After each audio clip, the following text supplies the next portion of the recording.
Political party जिसके main नेता और सारे टॉप नेता जेल में है, लेकिन जनता ने उनको समर्थन नहीं दिया, ना काम पे ना नाम पे। नानी ने कहा उस ऐसी अयोध्या में मेरा राम नहीं बस सकता, ऐसी जगह पर कभी नमस्ते तक नहीं हुई, और एक बार मैंने गलती से नमस्ते कर दी, उन्होंने जवाब भी नहीं दिया। अवध से और नाम रोशन कर रहा है, यहाँ बैठ के जेल में बाथरूम सफा रहा है। किसी को टोटी चोर कहते हैं, किसी को टिकट ब्लैकिया कहते हैं, किसी को घुंघरू सेठ कहते हैं, किसी को खुजली बाल कहते हैं। थोड़ी सी शर्म बची है तुम लोगों के अंदर कि क्या कभी जीवन में उन्होंने शुभम टाकिज के बाद टिकट बेची? बाकायदा फोन कॉल पे क्या बोलते हैं जो टिकट ब्लैकिया वाली बात आप बता रहे हैं।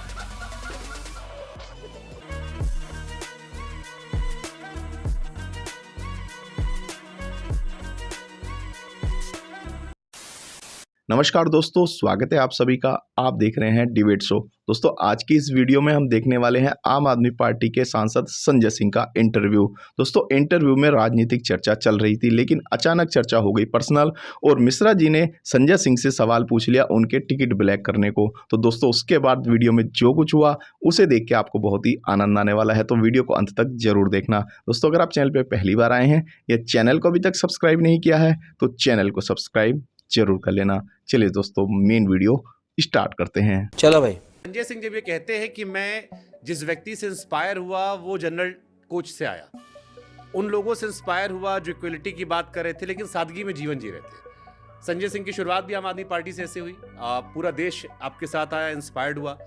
लेकिन बीते कई सालों के बाद जब ये आरोप लगते हैं कि एक शीश महल बना है जिसमें फलाने इतने लाख रुपए के शीशे लगे हैं, टाइल्स जो है इस देश से आया है, बाथरूम में इतनी फैसिलिटीज है, ये बटन दबाइए वो होता है, तो आपको लगता नहीं कि यार कहाँ से शुरू किया था, किसको देख के इंस्पायर हुआ था? और अब जो आरोप लग रहे हैं ये तो वही है जिसका हम विरोध करते आए थे। आम आदमी पार्टी का नाम ही ऐसा है, आम आदमी पार्टी। अब आप देखिए, आपने पूछा तो बता दूं। और क्योंकि आप उससे इंस्पायर्ड हुए, मैं आपकी कहानी को सुन रहा था तो मैं अपने आप को संजय सिंह इमेजिन कर रहा था कि एक आदमी आया जिसने जो जनरल कोच था, और मैं हैरान हो गया, मैं इसी डब्बा में खड़ा था बाहर स्वागत करने के लिए, और अब मैं उसके साथ हूं जिस पर यह आरोप लग रहे हैं। नहीं देखिए, तो बड़ा विरोधाभास थोड़ा सा। व्यक्तिगत रूप से आज भी आप अरविंद केजरीवाल जी के बारे में बात करेंगे, वो 100% ईमानदारी से अपनी राजनीति करते हैं। Oh my God! Wow! उनके ऊपर कभी कोई आर्थिक भ्रष्टाचार का आरोप नहीं है।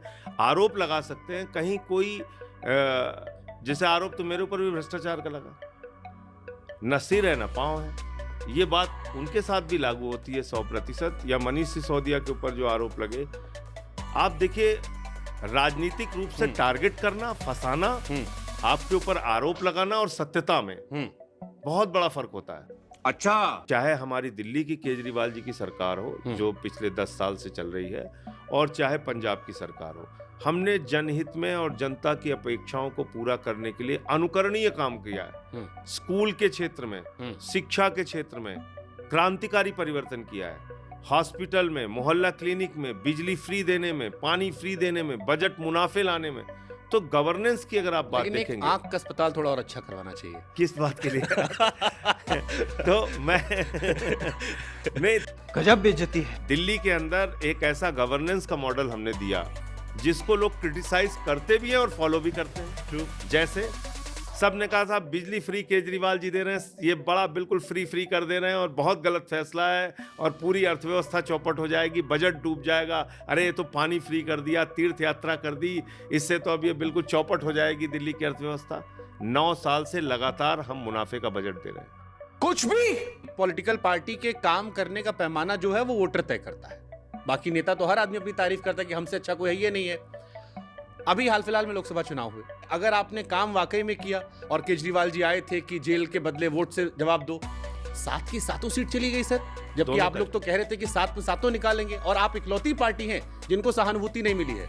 अमृतपाल पंजाब में सहानुभूति पर जीत गया, इंजीनियर राशिद जेल में रहकर, गंभीर आरोप है, जेल में जीत गया। वाईएसआर को हराकर चंद्रबाबू जी आ गए, जेल गए थे। आम आदमी party is the only political party जिसके मेन नेता और सारे टॉप नेता जेल में है, लेकिन जनता ने उनको समर्थन नहीं दिया, ना काम पे ना नाम पे। जब मैं टीवी पर एक्टिव था तो एक स्टेटमेंट मुझे आता है जिसमें कहा गया कि मेरी नानी ने मुझसे कहा था कि ऐसे जहां पर मंदिर नहीं होना चाहिए, मेरा राम ऐसी जगह पर नहीं बस सकता है।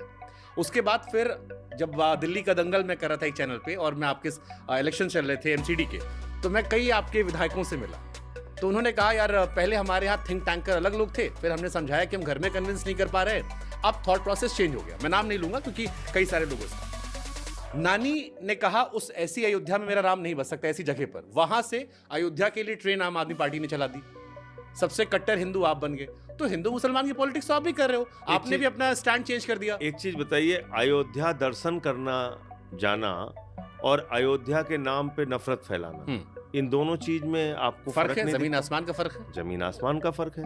तो हम अयोध्या दर्शन करने को बिल्कुल बुरा नहीं मानते, अच्छा मानते हैं। बट जाइए आप दर्शन मंदिर बनने का करिए। तो विरोध था ना सर। राम नहीं, बिल्कुल, अगर कानून के आधार पे, कानून के फैसले के आधार पे एक मंदिर वहां पे बना, हमने उसका स्वागत किया।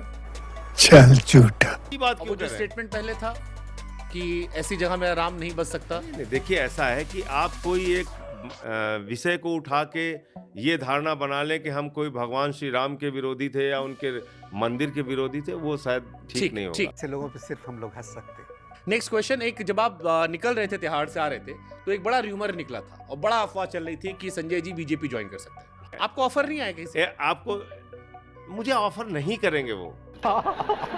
आज तक 6 साल में प्रधानमंत्री जी और हम कई बार मिले पिछले कार्यकाल में, कभी नमस्ते तक नहीं हुई। और एक बार मैंने गलती से नमस्ते कर दी, उन्होंने जवाब भी नहीं दिया।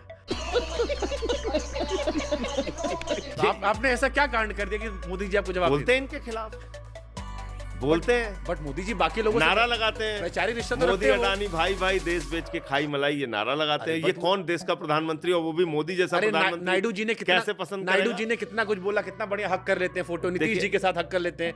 संजय सिंह में क्यों ऐसा है? वो मुझे कोई कोशिश आपको- भी नहीं करेगा। तिहाड़ में आपको सुविधा मिली थी?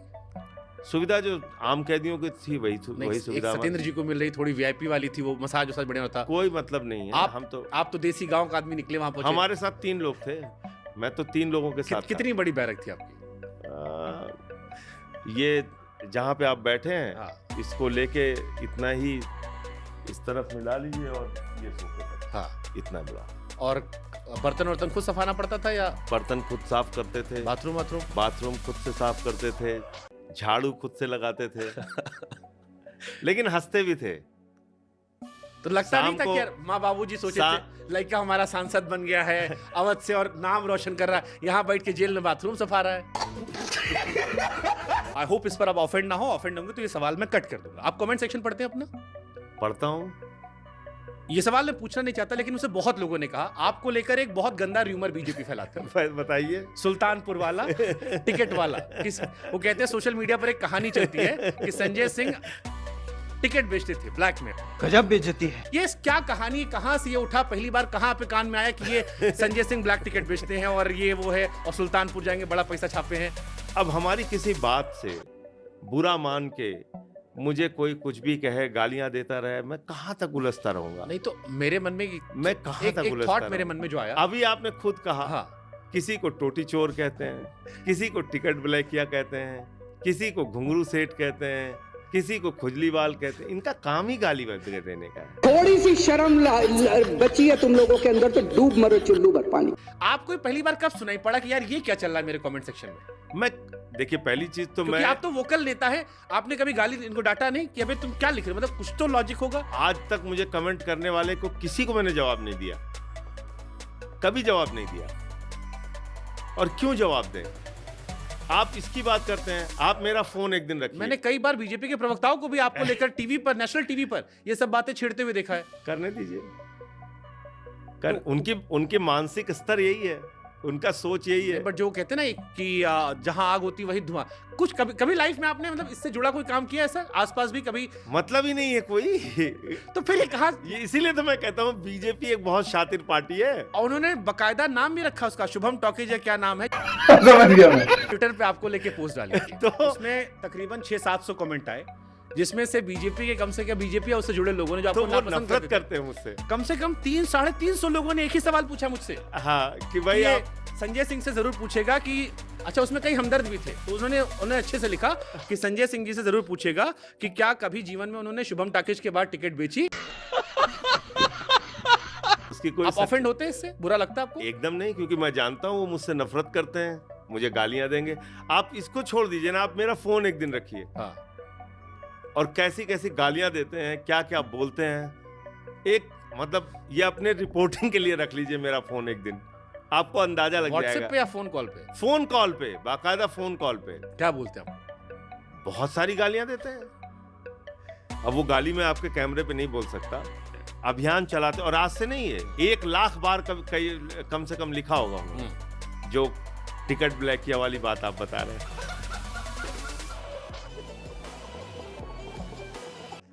अब मैं अगर 1 लाख बार उनको जवाब देने में अपनी ऊर्जा लगाता तो मैं काम कब करता, बताइए आप।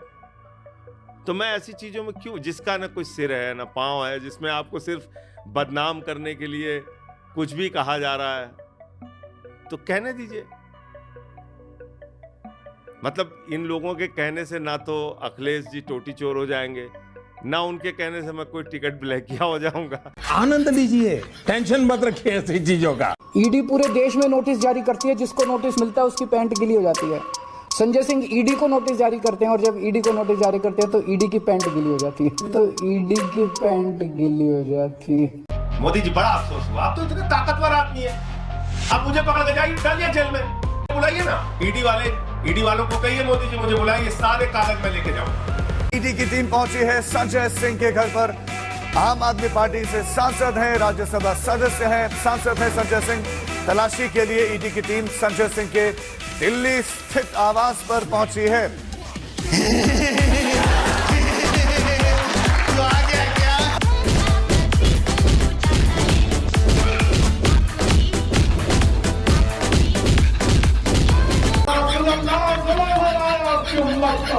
आप तो रोज ही खड़े होकर मोदी जी का नाम ले लेते हो, इसमें मोदी जी थोड़ी करा रहे हैं।